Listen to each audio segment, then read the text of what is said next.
first day of Form 1. Actually, this is the day some of us have been waiting for since the first day of kindergarten. Finally, we've made it.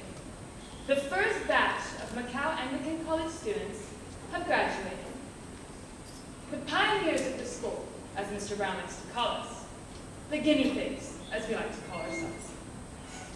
And so, after spending a third of our lives together, what's left to do is say goodbye. Saying goodbye is an inevitable part of graduating.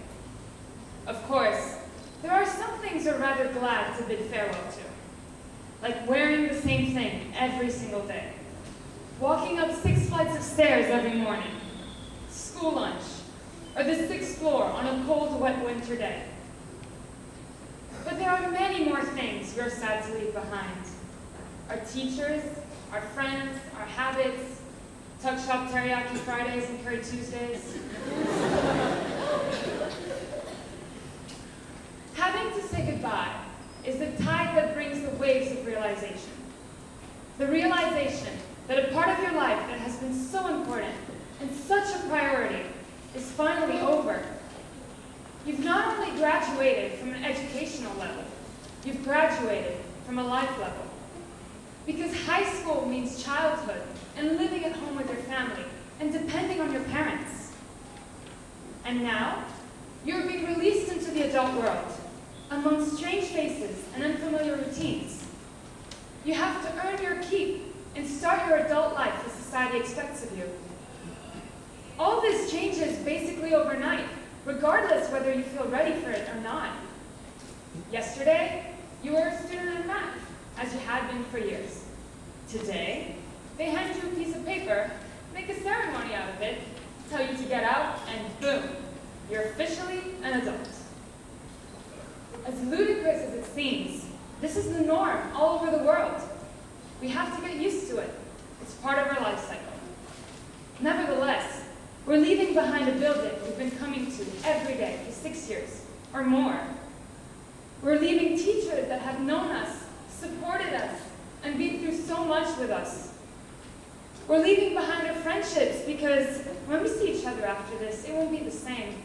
Our lives will have changed, and we probably won't stay in touch. But it doesn't mean we have to forget. On the contrary, we must remember. We have to remember organizing a bazaar to raise money for our graduation dinner, together. We have to remember uniting and wearing our casual clothes on a school day without official permission whatsoever. I know I definitely won't forget playing pants in study period, and let's be honest, several other actual classes as well. Or starting to howl lyrics from Frozen songs in the middle of class because we felt like it. Or coming to school late and hiding from Miss Lisa and Mr. Daniel to avoid getting a late. I remember a clock breaking and Chester buying us Subway cookies. I'll remember the whole class mobilizing to persuade the teacher that, no sir, you said the test would be next Tuesday. I'll remember playing cruel pranks on classmates and teachers. I'll remember our private jokes, our school trips, building umbrella forts, Afrikaans classes with Mr. Sables, and so many other moments that are not so appropriate to mention right now. We know what they are. I also vaguely remember getting some work done during this period of time. However, I'm not going to pretend it was all happiness and rainbows, or that we all love each other. We've had our share of stupid fights and tears and disappointments. It's essential to remember these as part of our experience, but we can't let them tarnish our memories. For most people, high school is a chapter in the book of their lives. For me, high school was a whole novel.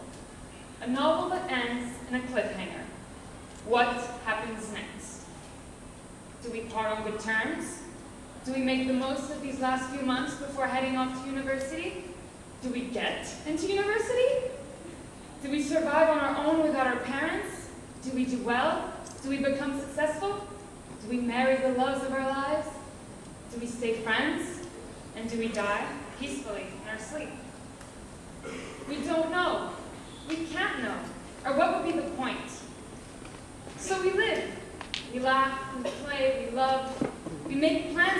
each other in a week, a month, a year, despite the fact we never know for sure whether we will or not. We say goodbye, we say hello, we move on, and we let go. And that's life, at least until they come up with a better word for it. For all we know, though, is the only shot we're going to get. Quoting the song Time by the greatest group that ever rocked this earth, Pink Floyd. You are young and life is long, and there is time to kill today. And then one day you find 10 years have got behind you. No one told you when to run, you missed the starting gun. Followed then by a phenomenal guitar solo. Don't miss the starting gun. Don't waste time drifting and procrastinating. Do the things you can do and you want to do while you're young. And don't depend on somebody else to tell you what you can or can't do. It's your life, and in the end, you're the one who faces the joys and consequences of what you do. Find something worth living for, a dream or a passion to keep you driven, an anchor to keep you grounded so you may enjoy the most of this existence. So that when the time does come for goodbye, it's a cheery wave, a heart full of memories, and tears of happiness, rather than misery, sadness, and regret. And so, my fellow graduates, congratulations, and see you next week.